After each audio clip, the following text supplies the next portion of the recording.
समाज ने उम्मीद करी है, पायलट साहब ने उससे कहीं आगे बढ़कर इस समाज को सहयोग और आशीर्वाद दिया है। ये हमारे लिए गर्व की बात है। सचिन पायलट, सचिन पायलट, सचिन पायलट। समाज के पदाधिकारियों द्वारा माननीय मुख्य अतिथि पायलट साहब का स्वागत सत्कार किया जा रहा है।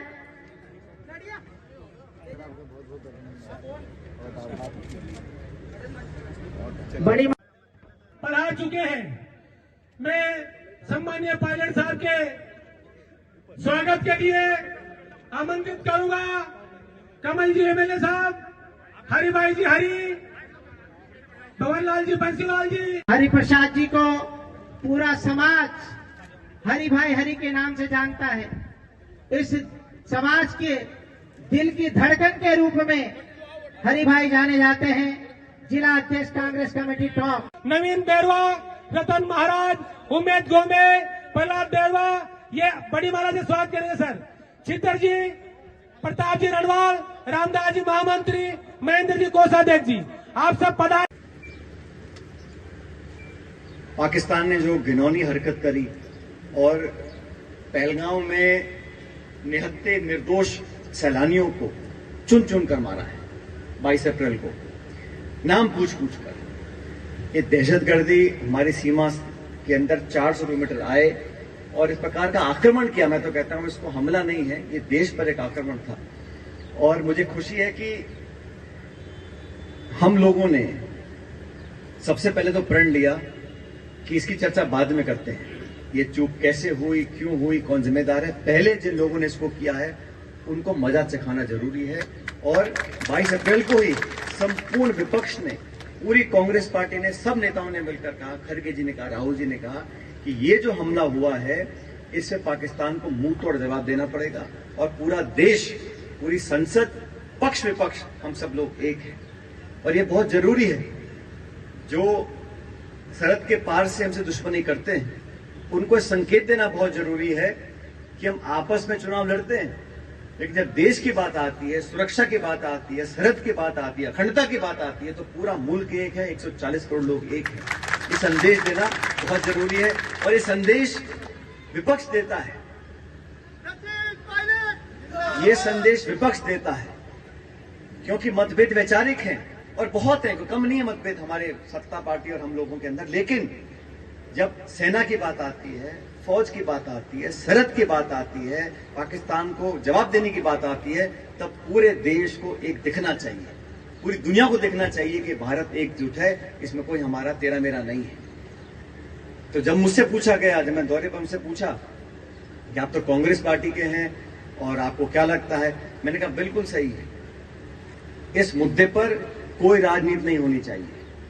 तो हमारी फौज है वो किसी एक नेता की नहीं है, एक विचारधारा की नहीं है, एक दल, एक धर्म, एक जाति की नहीं, एक प्रांत की नहीं है। वो 140 करोड़ लोगों की अमानत है। फौजी का खून, किसान का खून किसी एक जाति का नहीं होता है। और जो हमारा लड़का खड़ा है वहां पे सरहद के ऊपर, वो क्या सिर्फ एक गांव की, एक समाज की, एक प्रांत की, एक धर्म की रक्षा कर रहा है? नहीं, वो पूरी भारत माता की रक्षा कर रहा है। तो ये भाव, और मैं तो साधुवाद देता हूं, मैं हर जगह जाता हूं। अभी मैं छत्तीसगढ़ में गया था, वहां पर एक जो पुलवामा में शहीद हुए थे उनके परिजनों से मिला मैं। छोटे बच्चे थे, उनके धर्मपत्नी थी। आप कल्पना करो उस घर पे क्या बीती हो जब बच्चे और बीवी ने अपने घरवाले को अपनी आंखों के सामने मरता हुआ देखा हो, उस पर क्या बीती होगी। क्या जिन लोगों ने इस काम को किया उनको बराबर की सजा नहीं मिलनी चाहिए? वो इंसान दरिंदे हैं वो लोग। तो जो 4-5 आतंकवादी आए थे उनको ढूंढकर, पकड़कर फांसी पर लटकाने का काम हमें करना चाहिए, चाहे कोई इसकी कीमत लगे। इस संकल्प में हम सब लोग एक हैं। इसलिए जैसा आपने कहा रामदास जी, जब मुझसे लोग पूछते हैं कहीं पर भी, तो मैं हमेशा बोलता हूं इस मुद्दे पर कोई राजनीति नहीं हो सकती। ठीक है, चुनाव होते हैं, हार जीत होती रहती है, हम फिर लड़ेंगे, फिर जीतेंगे, फिर हारेंगे, लेकिन देश के प्रति जो समर्पण है, और मुझे, जैसा मैं आपको पहले भी कहा, एक बार मैं भाषण दे रहा था, वाजपेयी जी प्रधानमंत्री थे और हमारी संसद पर आक्रमण हुआ, ऐसे उग्रवादी आए थे उस टाइम, अनेक लोगों की जानें गई थी। उस टाइम सोनिया गांधी जी नेता प्रतिपक्ष थी। सोनिया गांधी जी ने सदन के पटन पे खड़ा होकर बोला पार्लियामेंट के अंदर कि वाजपेयी जी आज आतंकवादियों ने हमला बोला है, हमारी लोकसभा जो हमारा लोकतंत्र का मंदिर है, इस मंदिर पर आक्रमण बोला है। और मैं और आप अलग अलग विचार रखते हैं, मैं आपके विरोधी हूं, लेकिन इस देश के मार्फत पाकिस्तान को जवाब देने के लिए हम आपके साथ खड़े हैं, हम आपका पूरा समर्थन करेंगे। ये परिपाटी शुरू हुई थी, वाजपेयी जी ने इंदिरा गांधी जी को बोला था, दुर्गा की उनको कह के पुकारा था उन्होंने। तो ये विपक्ष जो होता है ये हमेशा ताकत देता है सत्ता पक्ष को सरहद के पार लोगों को जवाब देने के लिए, लेकिन हम उस पर हरिप्रसाद बैरवा जी, कमल बैरवा जी पूर्व विधायक, शिवराजी बैरवा साहब जिलाध्यक्ष बैरवा समाज, रामविलास चौधरी जी आमंत्रित हुए। मैं बहुत बहुत आपका धन्यवाद देना चाहता हूं कि आपने कार्यक्रम को आयोजित किया और मुझे आमंत्रित किया।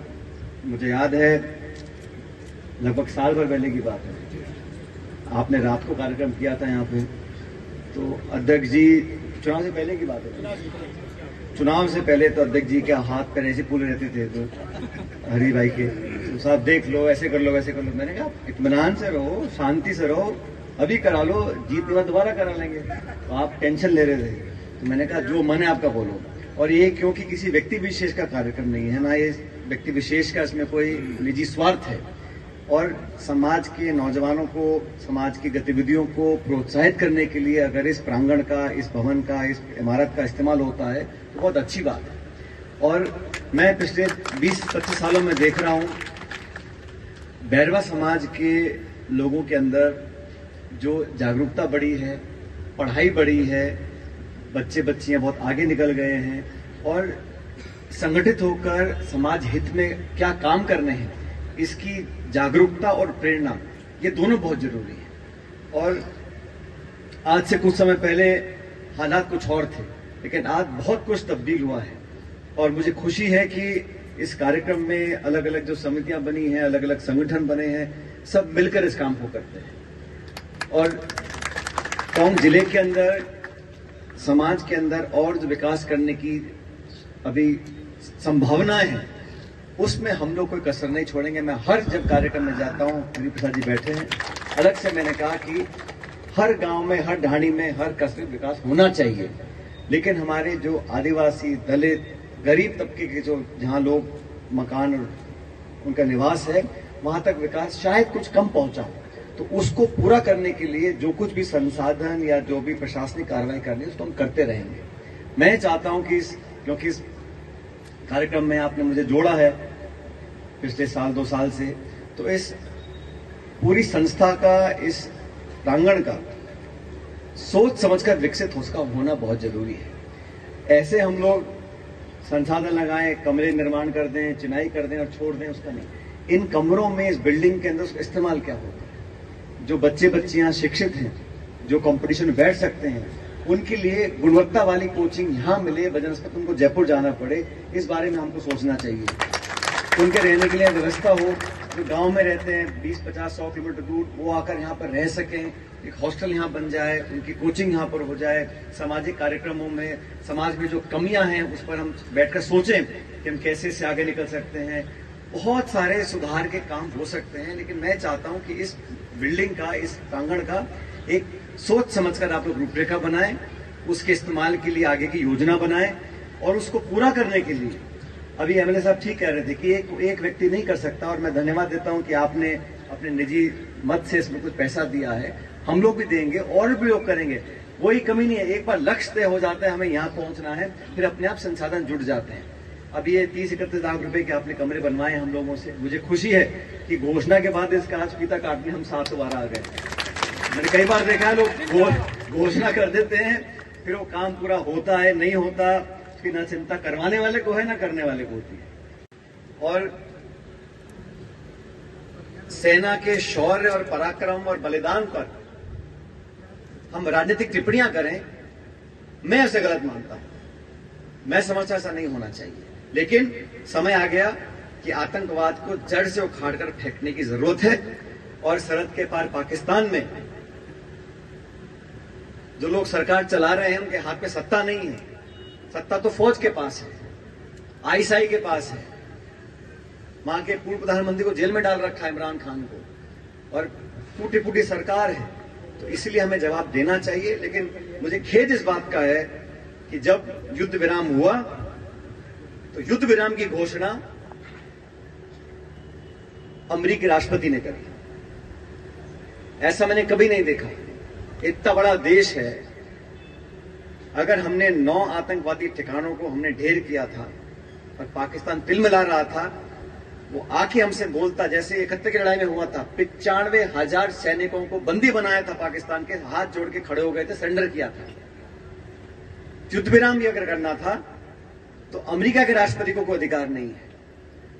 और डोनाल्ड ट्रंप क्या बोलते हैं, कहते हैं मैंने तो व्यापार का लालच देकर इनको कहा है बैठो, लड़ाई मत करो। व्यापार का लालच दिखाकर युद्ध विराम अगर कोई करवा रहा है, और बार बार बोल रहे हैं, 11 बार अमेरिका का राष्ट्रपति बोल चुका कि मैंने हिंदुस्तान पाकिस्तान के बीच में जो युद्ध विराम कराया वो व्यापार का लालच देकर कराया था, और अभी तक उसका कोई खंडन नहीं आया। खंडन देना जरूरी है। इतना बड़ा देश, हम चंद व्यापार के सौदों के चक्कर में युद्ध विराम कर सकते हैं? अगर नहीं तो सरकार को जवाब देना चाहिए, कम से कम इस बात का देना चाहिए। इन मुद्दों पर भी आपकी नजर रहे।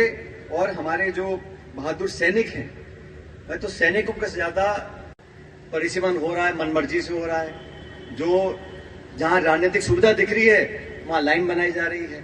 हमने भी किया था पंचायतों का पुनर्सीमांकन, लेकिन प्रशासनिक दृष्टि से जनता की मांग को देखकर जनप्रतिनिधि जो चाहते थे उस प्रकार किया था। मुझे खेद है कहते हुए, इस बार पूरे राजस्थान में जो परिसीमन की जो प्रक्रिया चल रही है वो मनमाने तरीके से हो रही है, किससे पूछा नहीं जा रहा, और राजनीतिक लाभ कहां किसको मिल रहा है एक वो मापदंड बनाकर पूरी प्रक्रिया को अंजाम दिया जा रहा है।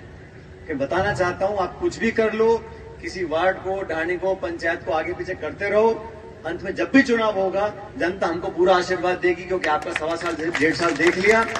कोई यहाँ धनी दोरी नहीं है, एक दूसरे में आपस में इतना खिंचाव हो चुका है कि प्रशासन में पकड़ नहीं रही है जो आज सत्ता में बैठे हैं। तो आप सब बातों को जानते हो, जागरूक हो। लेकिन इस कार्यक्रम के लिए विशेष रूप से आप लोगों ने जो आयोजन किया है, मैं उसका धन्यवाद देना चाहता हूं।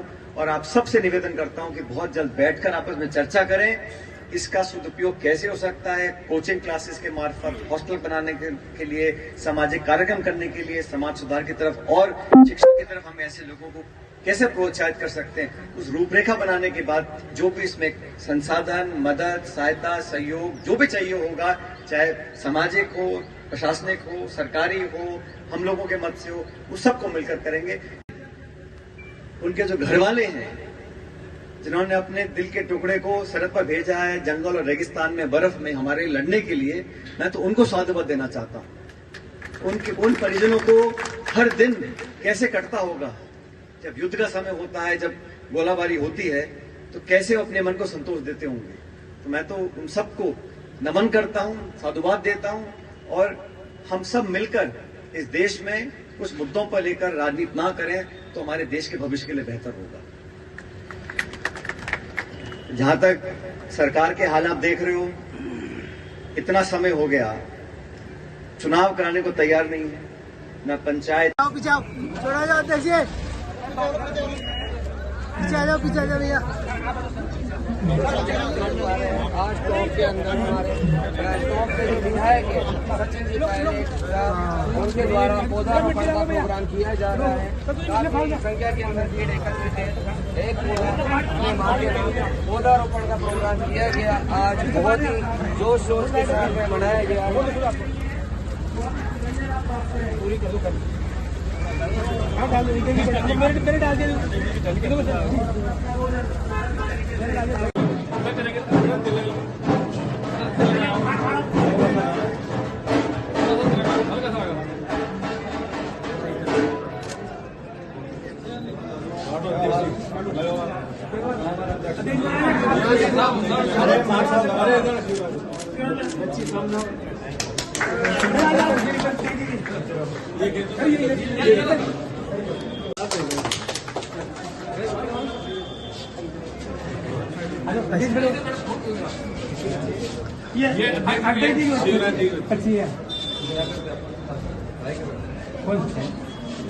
मैं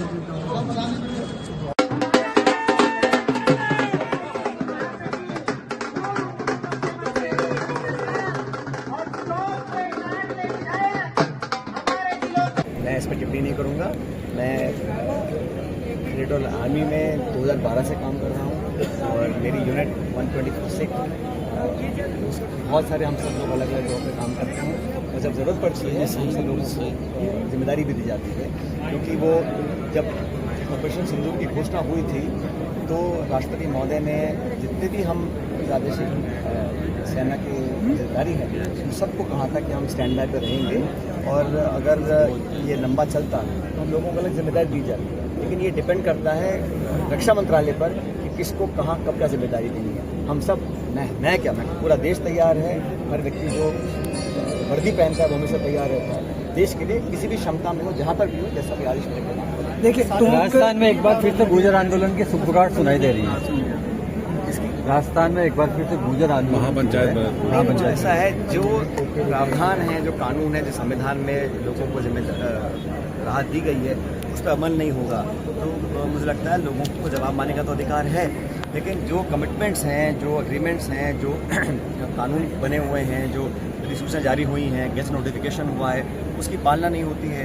और ये तो भारत सरकार को भी देखना चाहिए कि निजी क्षेत्र में जो दलित, आदिवासी ऐसे वर्गों के बच्चों को जो एडमिशन मिलने चाहिए थे उसको भी पूरी तरह वो काम नहीं कर पा रहे हैं। तो सरकारों को अपने गहवा में झांकना चाहिए कि हमने क्या कमिटमेंट किया है और कितना धरातल पे काम करा है। Thank you sir. Ravi ji वैसा कर रहे हैं, क्या कह रहे हैं रवि जी वैसा विश्व पर्यावरण दिवस है, आपने भी जो है बात करी है पौधा लगाना है, किस तरह का संदेश देना चाहिए? मुझे भी बहुत दिवस है, हम लोगों को अपने पर्यावरण को सुरक्षित रखने के लिए यही काम करनी चाहिए और इसमें सरकार और समाज मिलकर काम करेगा तब कामयाबी मिलेगी। लेकिन इसमें योगदान हो, जागरूकता हो और बचपन से ही लोगों को, बच्चों को स्कूल से, घर से ये संदेश जाना चाहिए कि हर चीज़ में हमारे को और पर्यावरण को भी सुरक्षित रखना चाहिए। राहुल गांधी जी ने कहा है कि ट्रंप के आगे सरेंडर कर दिया मोदी ने। मैंने भी कहा ना अभी कि पहली बार देखा है हमने नीचे जंग पहली भी हमारी हुई है, लेकिन युद्ध विराम जब भी होता है तो उसको तीसरे देश का राष्ट्रपति उसकी घोषणा करे और एक बार नहीं 11 बार करे कि मैंने व्यापार का लालच या डर दिखाकर हिंदुस्तान और पाकिस्तान की युद्ध विराम हमने कराई है, बार बार इसको बोल रहे हैं। तो इस बात का अगर ये झूठ भी है तो इसका खंडन कोई विदेश मंत्रालय का प्रवक्ता नहीं कर सकता। इसका खंडन सरकार के सबसे सर्वोच्च पद से आना चाहिए कि अगर राष्ट्रपति ट्रंप एक बार नहीं अलग अलग देशों में जा रहे हैं और 11 बार इस बात को बोल चुके हैं कि मैंने युद्ध विराम कराया था, मैंने कराया पहली बार, मुझे आपत्ति इस बात की है। इतने बड़े देश की वो क्या उसकी ओनरशिप ले सकते हैं और फिर घोषणा भी वो कर रहे हैं और बार बार बोल रहे हैं कि मैंने व्यापार का लालच या डर दिखाकर इस युद्ध विराम को मैंने करवाया है। इसको मुझे लगता है कि सरकार को अगर इसको सही नहीं मानते हैं तो खंडन करना चाहिए और वो बार बार बोले चले जा रहे हैं। इसका मतलब है सरकार को सफाई देने का समय आ चुका है और देना भी चाहिए। पायलट साहब, राहुल गांधी जी हमेशा एक बात बोलते हैं कि युवाओं को आगे लाना चाहिए, वहीं दूसरी बात आज उन्होंने जो बयान दिया है कि संगठन में धरातल पर काम करने वालों की हरियाणा की जहाँ का जिम्मेदारी उन्होंने संगठन को माना है, तो उस सूरत में किस तरह के बदलाव के संकेत आने वाले दिनों में संगठन में भी देखने को मिलती स्थिति अलग है। वहाँ कई सालों से हमारे संगठन का पूरा निर्माण नहीं हो पाया था, काफ़ी पद खाली पड़े थे, शायद इस संदर्भ में बोला होगा। लेकिन ये बात सच है कि संगठन से सरकारें बनती हैं, सरकार से संगठन नहीं बनता है। तो संगठन मजबूत होगा, जिम्मेदार पदाधिकारी उसमें बैठेंगे, लायक मेरिटोरियस डिजर्विंग लोगों को हम जिम्मेदारी देंगे, उनसे काम लेने का हम कार्यक्रम आगे बढ़ाएंगे। और ये अलग अलग राज्यों में हो रहा है। आप सब जानते हो 2025 जो साल है वो राहुल गांधी जी और खड़गे जी ने घोषित किया है कि संगठन के प्रति समर्पित है। अब वो चाहे गुजरात हो, मध्य प्रदेश हो, हरियाणा हो, हर जगह जिलाध्यक्षों की नियुक्ति है वो अलग प्रक्रिया से हम लोग कर रहे हैं और एक मापदंड तय कर रहे हैं, पारदर्शिता से कर रहे हैं, जवाबदेही तय कर रहे हैं। और इस संगठन को अगर हम अच्छी तरह मजबूत करेंगे तो मुझे लगता है इसका लाभ आने वाले कई चुनावों में देखने को मिलेगा। अभी बिहार के चुनाव है, फिर असम केरला के चुनाव है, तो हर जगह ऑर्गेनाइजेशन जो है वो पूरी तरह मेहनत कर रहा है, ताकत दे रहा है आगे बढ़ने का।